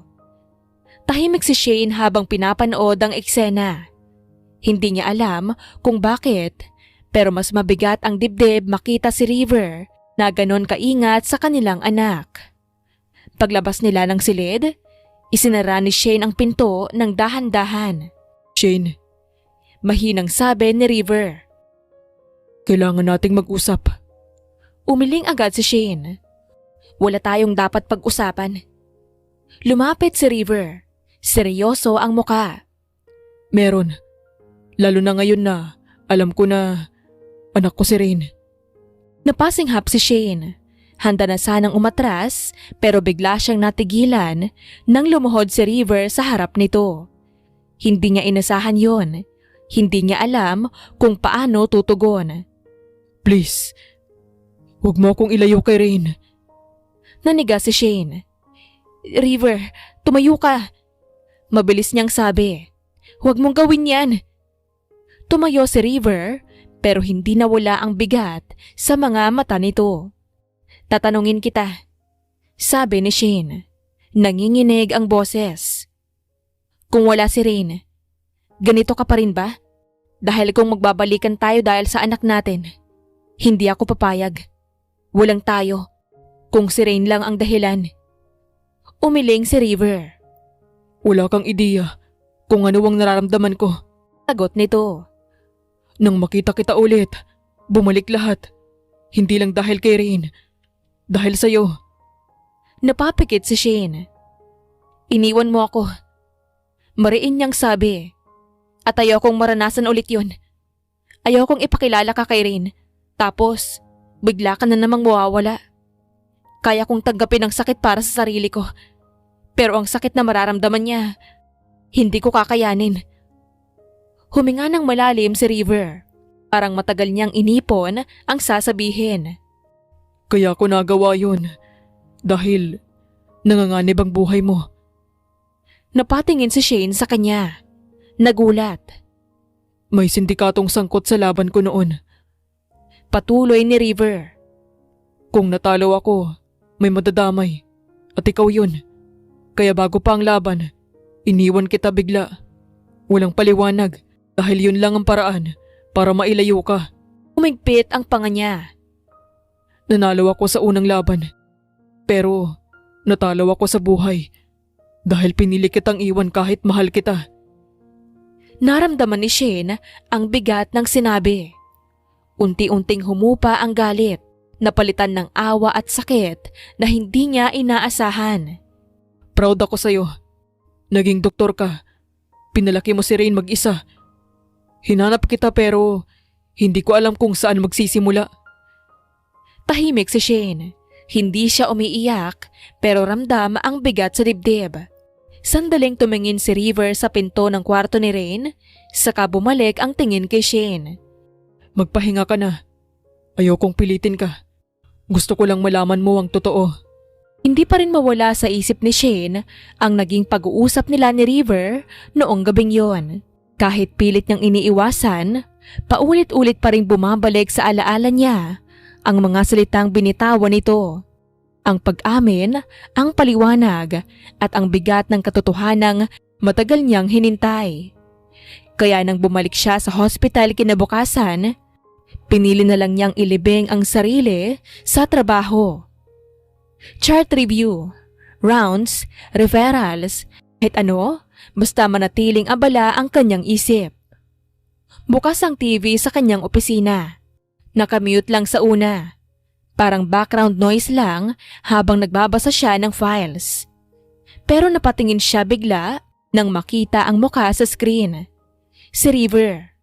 May suot itong training gear, may ankle support pa rin, pero halatang mas maayos na ang galaw. Ipinapakita sa balita ang unti-unti nitong pagbabalik sa training dahan-dahan. Kontrolado, walang minamadali. Sunod-sunod ang tanong ng mga reporter tungkol sa kanyang kondisyon. Kung kailan siya babalik sa full competition at kung paano niya hinarap ang pinakamabigat na bahagi ng kanyang injury. Inilakas ni Shane ang volume nang magsalita si River. Marami akong dapat pasalamatan. Sabi nito sa interview. Pero may isang tao na talagang nasa likod ng paggaling ko. Napahinto si Shane sa kanyang ginagawa. Hindi niya alam kung bakit pero parang biglang bumilis ang tibok ng kanyang puso. Tumitig si River sa kamera. Diretso, walang pag-iwas. Thank you, Shane Lustre. Malinaw nitong sabi. Kung wala siya, wala rin ako dito ngayon. Parang biglang nanikip ang dibdib ni Shane. Pakiramdam niya, hindi kamera ang tinitignan ni River, kundi siya mismo. Hindi niya namalayang namumula na ang pisngin niya at bahagya siyang napaubo sa kaba. Inabot niya ang remote at hininaan ulit ang TV. Pero huli na. Naroon na ang init sa mukha nito. ang mabilis na tibok ng puso niya at ang pakiramdam na kahit nasa ospital siya, kahit napapalibutan ng tao, parang silang dalawa lang ulit ang magkausap. Hindi pa rin mawala sa isip ni Shane ang mukha ni River sa TV habang binabangkit ang kanyang pangalan. Kahit saan siya magpunta sa hospital, ramdam niyang may mga matang sumusulyap sa kanya. May bulungan, may ngiti, may mga taong hindi na sinasabi ng direkta. Balita na sa buong building ang pasasalamat ni River at kahit pilit niyang binabaliwala, hindi niya mapigilang makaramdam ng kaba. Matapos ang isang mahabang meeting, bumalik si Shane sa opisina niya para sana magpahinga kahit saglit. Pero pagpasok niya, bigla siyang napahinto. May babaeng nakatayo sa loob. Maayos ang suot, elegante, at mukhang inosente kung titignan. Nakangiti ito. Parang walang dalang kahit anong masama. "Shane Lustre?" Tanong ng babae. Oo." Sagot ni Shane, naguguluhan. "Ikaw po?" Ngumiti ito at inabot ang kamay. "Joy Santiago." Nanlaki ang mata ni Shane. Siya pala yun? Hi. Sagot niya. Pilit na kalmado kahit biglang bumigat ang kanyang pakiramdam. "Kamusta ka?" Tanong ni Joyce. Parang matagal na silang magkakilala. "Narinig ko ang balita. Ikaw raw ang tumulong kay River na gumaling?" "Trabaho ko lang yon." Maikling sagot ni Shane habang inilalapag ang kanyang bag. Tumango si Joyce, pero may kung anong kakaiba sa ngiti nito. "Anong pinapakain mo sa kanya?" Bigla nitong tanong. "Mukhang mabilis ang recovery niya." Napakunot ang noo ni Shane. "Simple lang, ayon sa kailangan ng katawan niya." Sagot nito. Ganun ba?" Sabi ni Joyce, pero bahagyang may diin sa tono. "Mabuti yan. Kailangan talaga ng tamang alaga." Doon nakaramdam si Shane ng hindi maipaliwanag na kaba. Hindi dahil sa tanong, kundi sa paraan ng pagkakasabi nito. Parang hindi ito simpleng curiosity. Parang may sinusukat. Lumapit pa ng bahagya si Joyce. Mas bumaba ang boses. "Alam mo, mag-ingat ka sana sa susunod." Napatingin si Shane sa kanya. "Sa alin?" Ngumiti si Joyce, pero malamig na ang mga mata. "Sa mga taong tinutulungan mo, hindi lahat ng nasa paligid ni River ligtas." Nanlamig ang batok ni Shane. Bago pa siya makapagtanong, umatras na si Joyce at kinuha ang bag nito. "Nice meeting you." Sabi nito. Parang walang nangyari. "Ingat ka." At bago pa makasagot si Shane, tuluyan nang lumabas si Joy sa opisina. Hindi na gaanong pinansin ni Shane ang naging pag-uusap nila ni Joyce. Pinili niyang isipin na baka overthinking lang siya at pagod lang talaga ang araw na yon. Kaya nang makauwi siya ng bahay, ang gusto lang niya ay magpahinga at makita ang kanyang anak. Pero pagpasok pa lang niya sa pinto, bumungad na eksenang hindi niya inaasahan. Nasa kusina si River. May suot itong apron na halatang hindi sanay isuot. May bahid ng sauce ang manggas ng damit at mukhang napadaan sa giyera ang kusina. Sa mesa naman, nakaupo si Rain at masayang kumakain. May konting kanin sa pisngi at may hawak na kutsara na parang proud sa sarili. Natigilan si Shane. Agad siyang lumapit kay River. Mababa ang boses pero halatang nagulat. "River, anong ginagawa mo dito?" Napatingin si River sa kanya. Hawak pa ang sandok. "Hi," sabi nito. Parang normal lang ang lahat. "Dumaan lang ako." "Dumaan?" Ulit ni Shane. Napapikit sandali. "River, bahay to." "Binisita ko kayo." Putol ni River. Kalmado ang tono. "Ikaw at si Rain. Sabi ko naman sa'yo, gusto kong makabawi kahit sa maliliit na bagay." Doon lang napansin ni Shane ang itsura nito.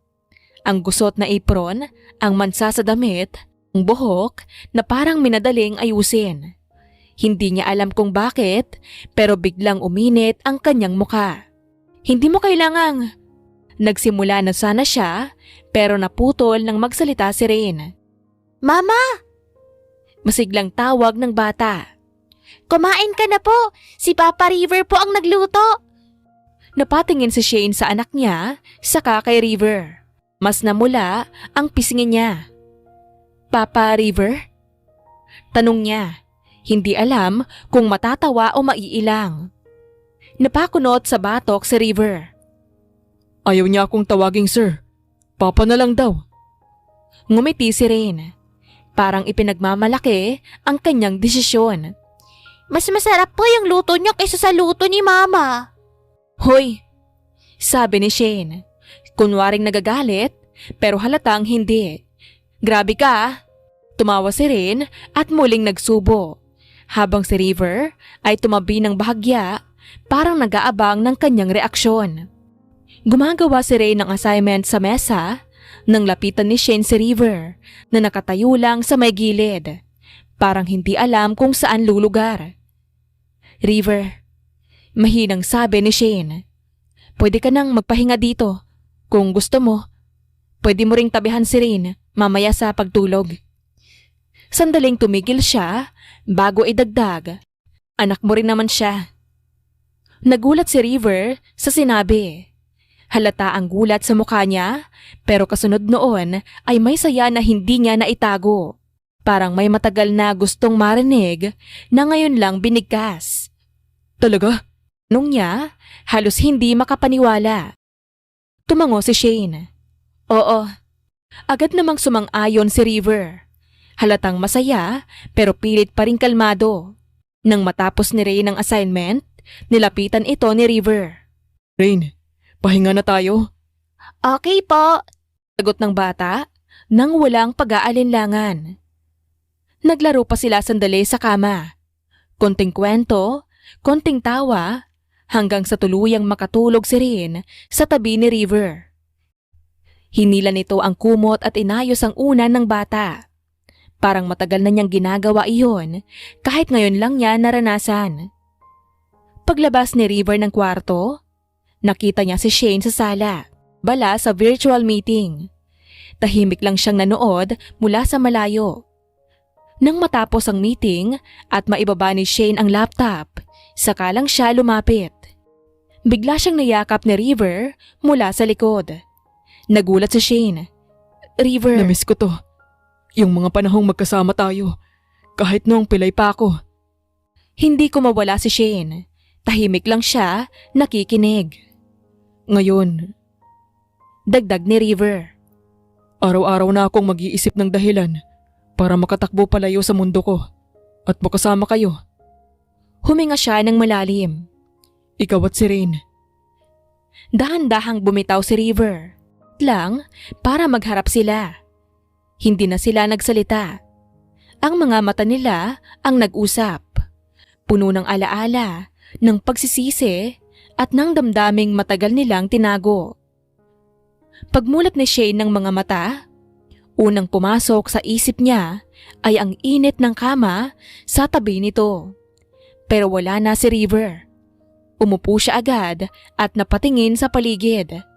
Tahimik ang bahay. Mula sa mesa sa gilid ng sofa, may isang maliit na papel na nakapatong sa tabi ng tasa ng kape. Lumapit siya at binasa ang sulat. Nag-almusal na kayo ni Rain sa kusina. May meeting lang ako saglit. Salamat sa gabi. River. Napangiti si Shane kahit hindi niya namalayang may kirot sa kanyang dibdib. Napalingon siya sa kusina. Nakita niyang nakahanda na ang almusal. Simpleng pagkain, halatang pinag-isipan. Bigla niyang naisip na baka nagsisimula na naman siyang masanay sa presensya ni River. At iyon ang mas nakakatakot. Kakatalikod pa lang niya mula sa mesa nang may kumatok sa pinto. Napabuntong hininga ito. Bahagyang napangiti. Bumalik agad. Sandali lang, sabi niya habang papalapit sa pinto. Pagbukas niya, Hindi si River ang bumungad. Dalawang lalaking hindi niya kilala ang nasa harapan nito. Nakakapareho. Seryoso ang muka at walang kahit anong bakas ng pamilyaridad. Ma'am Shane Lustre? Tanong ng isa. Oo. Sino po kayo? Hindi na siya nakapagtanong pa. Biglang inilapit ng isa ang isang panyo sa kanyang ilong.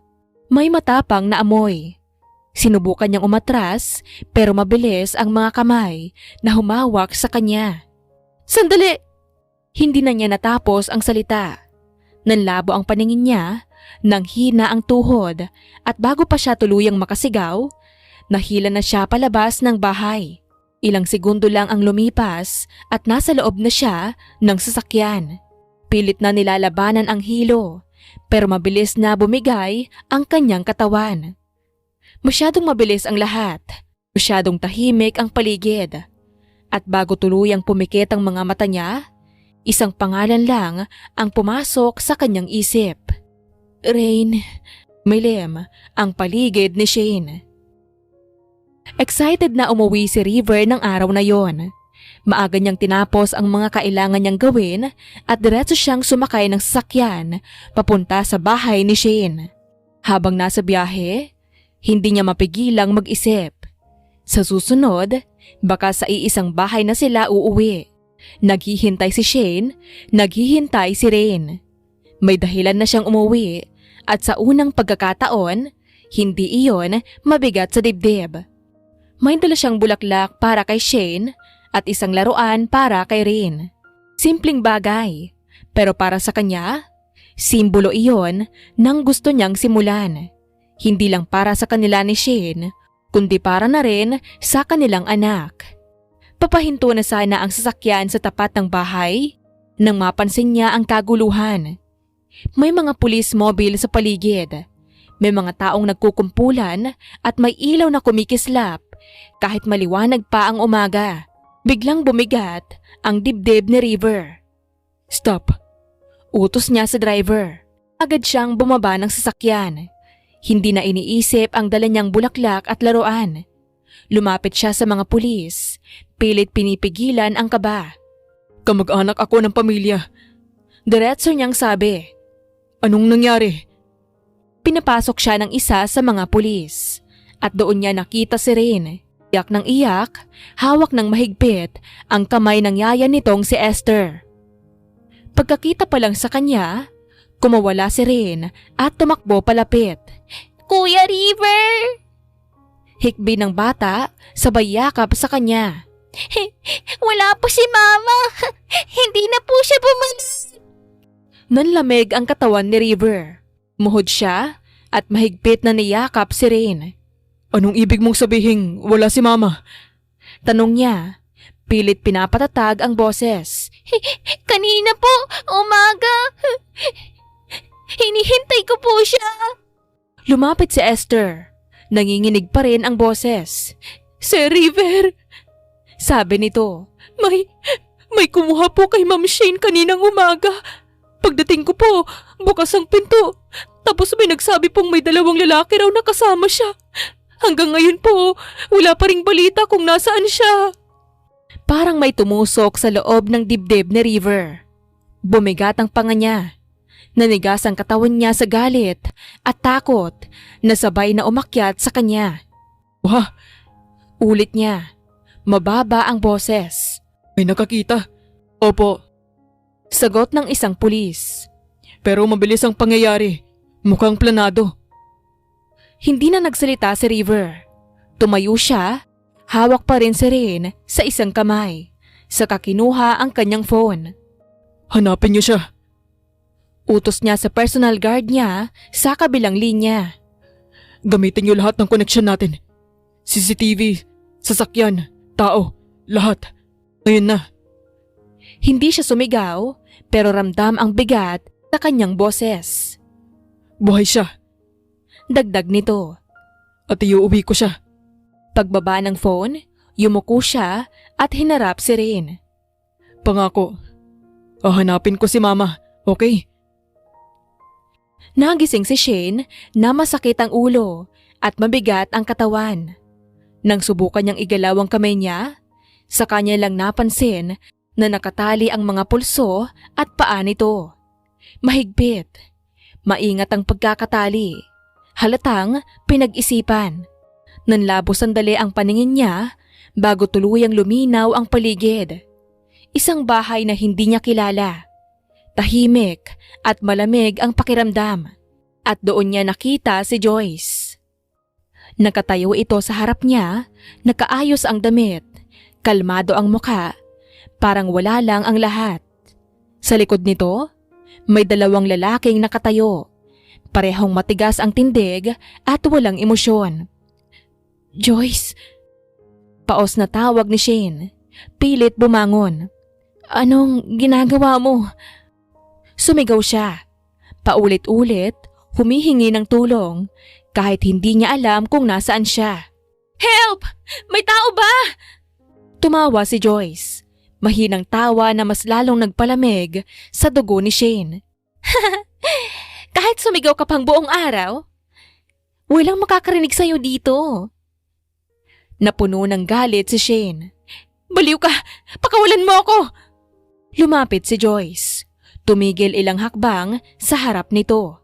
Hindi ka sana pumayag na pagalingin si River. Sabi nito. Biglang seryoso. Di siya dapat bumalik. Dapat nagbigay siya ng daan kay Patrick. Napasinghap si Shane. Galit na galit. Wala kang karapatan! Sigaw niya. Biglang nagbago ang mukha ni Joyce. Nawala ang ngiti. Tumahimik ka! Mariin nitong sabi. Kung ayaw mong madamay ang anak mo! Nanlaki ang mata ni Shane. Parang binuhusan siya ng malamig na tubig. Rain! Pabulong niyang sabi. Ngumiti ulit si Joyce pero mas malamig. Alam ko ang tungkol sa inyo. Patuloy nito. Alam ko kung ano ka kay River. Alam ko kung sino ang bata. Nanahimik si Shane. Kahit gustuhin niyang sumigaw, hindi niya magawa. Mas malakas ang takot kaysa sa galit. Matagal na akong kumukuha ng impormasyon. Sabi ni Joyce, paikot-ikot sa harapan nito. Ang buhay mo, ang buhay ni River, ang koneksyon nyo. Alam mo kung ano ang gusto ko? Huminto siya sa harap ni Shane at tumingin ng diretso. Gusto kong mawala si River sa Taekwondo World. Mariin niyang sabi. At kung kailangan kong sirain ng lahat ng mahalaga sa kanya para mangyari yun, gagawin ko. Nanginginig si Shane. Hindi sa lamig, kundi sa takot at galit na magkahalong bumalot sa kanya. Hindi siya sumagot. Hindi dahil wala siyang sasabihin, kundi dahil alam niyang bawat salita ngayon ay pwedeng ilagay sa panganib ang anak niya. Hindi makatulog si River buong gabi. Nakaupo lang siya sa gilid ng kama ni Rain. Pinagmamasdan ng bata na himbing na sa wakas matapos ang mahabang iyakan. Paminsan-minsan ay napapakunot ang noo niya sa tuwing gagalaw si Rain sa panaginip. Para bang hinahanap ang ina nito kahit tulog. Hindi mapanatag si River. Kahit anong pilit niyang pakalmahin ang sarili, paulit-ulit sa isip niya ang mukha ni Shane. Ang posibilidad na may masamang nangyari dito. Iniwan muna niya si Rain sa pangangalaga ng isa sa kanyang bodyguard. May mahigpit na bilin na huwag itong iiwan kahit isang saglit. Kailangan niyang kumilos. Kailangan niyang malaman kung may nakuha na bang impormasyon tungkol kay Shane. Pero pagdating niya sa kondo niya, ibang eksena ang bumungad. Nasa loob si Joyce.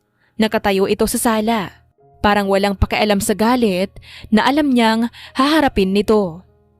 Napahinto si River sa pintuan. Saglit na nagulat pero agad ding nagbago ang ekspresyon ng mukha nito.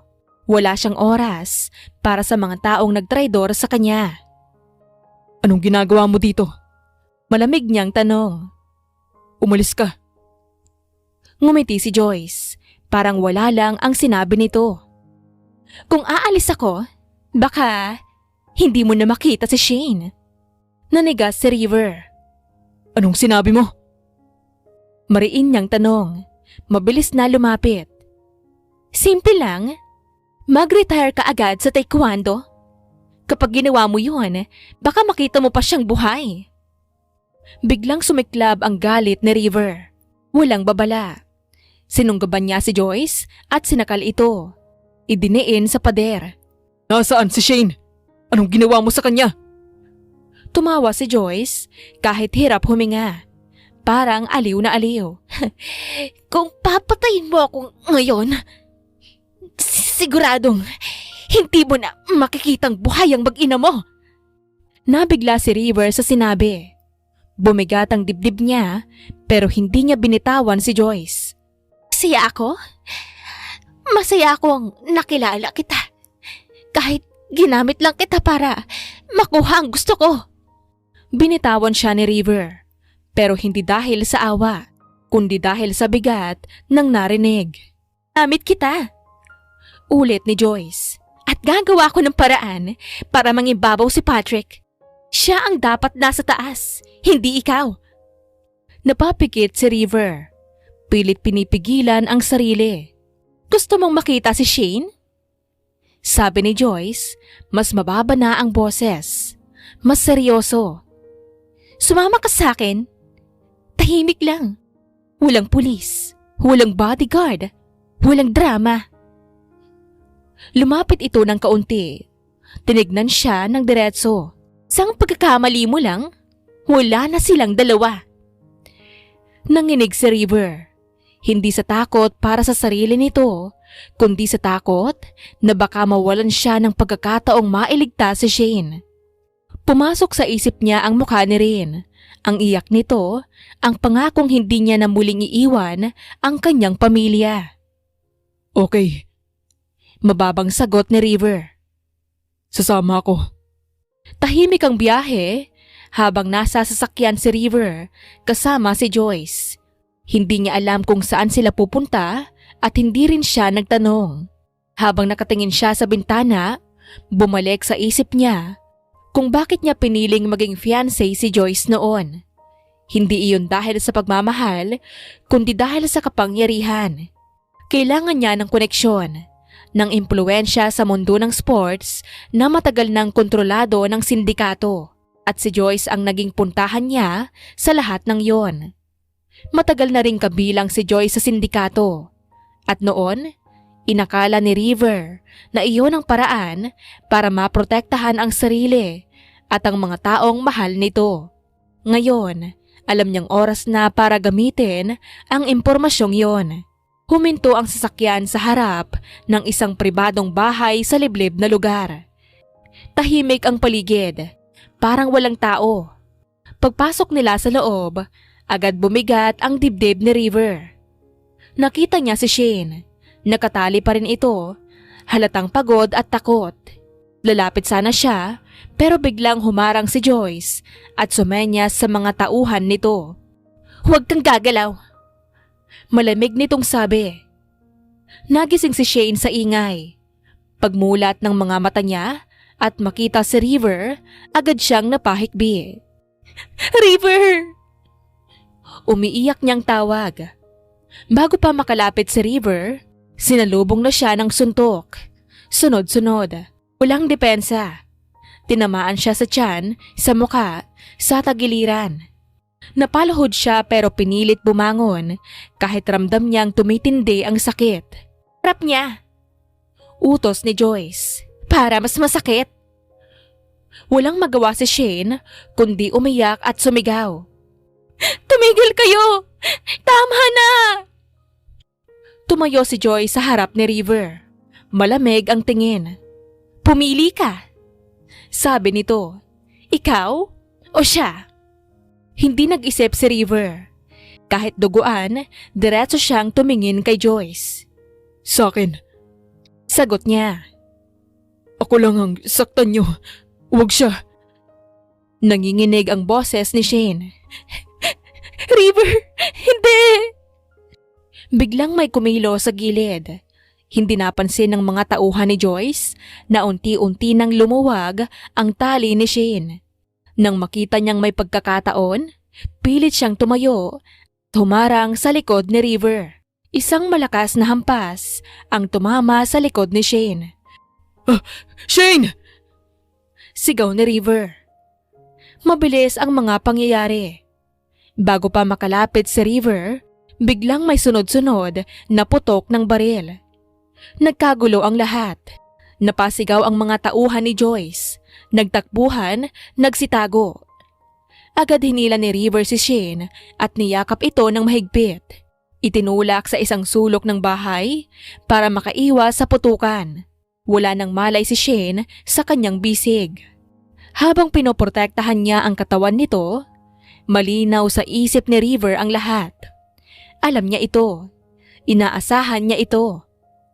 Mula nang matuklasan niyang si Joyce ang isa sa mga sangkot sa sindikatong gustong ipapatay si Shane noong unang laban niya, sinimulan na niyang magplano. Ginamit niya ang mga impormasyong nakuha niya noong fiancé pa niya si Joyce. Alam niyang pupuntahan siya nito. Alam niyang hahantong sila rito. At alam niyang may naghihintay. Na isa-isang lumabas ang mga tauhan ni River mula sa paligid ng bahay. Napalibutan si Joyce at ang mga kasama nito. Wala na itong matakbuhan. Pero wala na sa isip ni River si Joyce. Ang tanging mahalaga lang ay ang babaeng walang malay sa bisig niya. Dalhin natin siya sa ospital. Ngayon na! Nagising si Shane sa loob ng isang tahimik na kwarto. May gamot at malinis na kumot ang unang sumalubong sa kanya. Mabigat pa ang katawan niya pero malinaw na ang isip. Dahan-dahan siyang lumingon at doon niya nakita si River. Nakaupo sa tabi ng kama, nakasandal ang ulo sa gilid. Himbing na natutulog.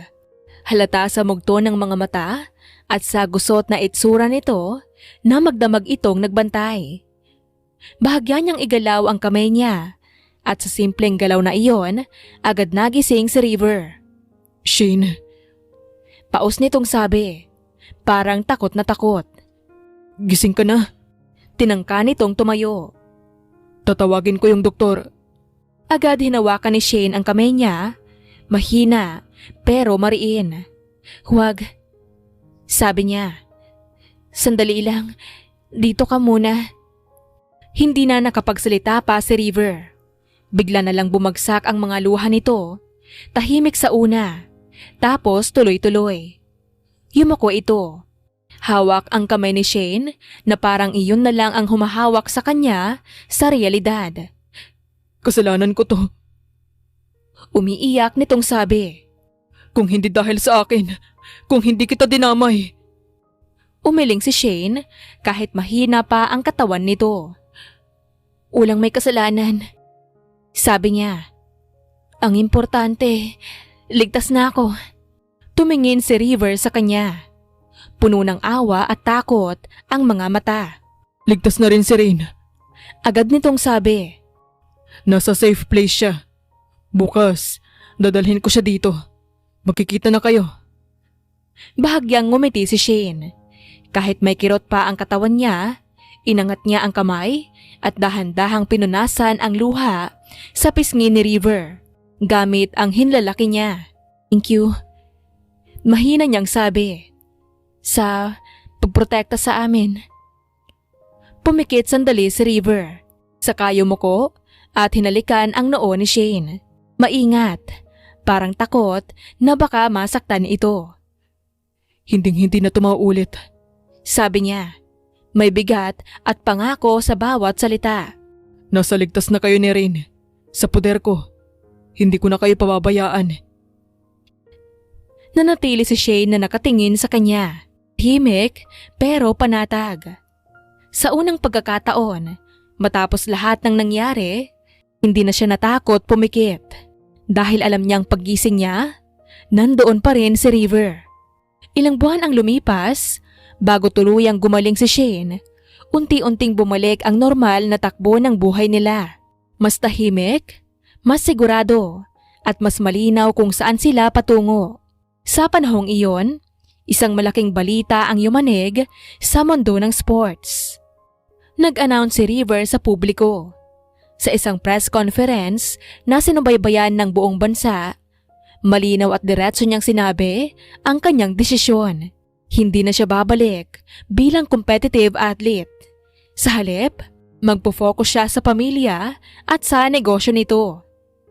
Hindi man lahat ay nakaintindi, marami ang nagulat, mas marami ang humanga sa tapang ng kanyang desisyon. Hindi dito nagtatapos ang kontribusyon ko sa sports. Sabi ni River sa harap ng mga reporter. Magtatatag ako ng sports clinic at magtuturo bilang coach. Gusto kong ihanda ang susunod na henerasyon. Mas ligtas, mas matalino, at mas disiplinado. Kasunod ng balitang yon, kumalat din sa mga news outlet ang pagkakaaresto kay Joyce at sa mga kasamahan nito. Isa-isang inilabas ang detalye ng mga krimeng kinasangkutan nila.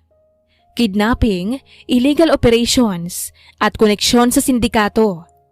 Sa wakas, nagsara ang isang madilim na kabanata na matagal nang bumabalot sa buhay ni Shane at River. Matapos ang announcement, diretso si River sa hospital kung saan nagtatrabaho si Shane. Halos hindi niya maitago ang ngiti habang naglalakad sa hallway, bitbit ang excitement na matagal niyang hinintay. Ngayong araw, magsusukat si Shane ng gown para sa kasal nila. Pagpasok niya sa fitting room, naroon si Shane. Nakangiti. May kaunting kaba pero nangingibabaw ang kanyang saya. Ang tagal mo, biro ni Shane. Worth it naman. Sagot ni River. Tinatanaw siya mula ulo hanggang paa. Ikakasal na ako sa pinakamagandang babae sa mundo.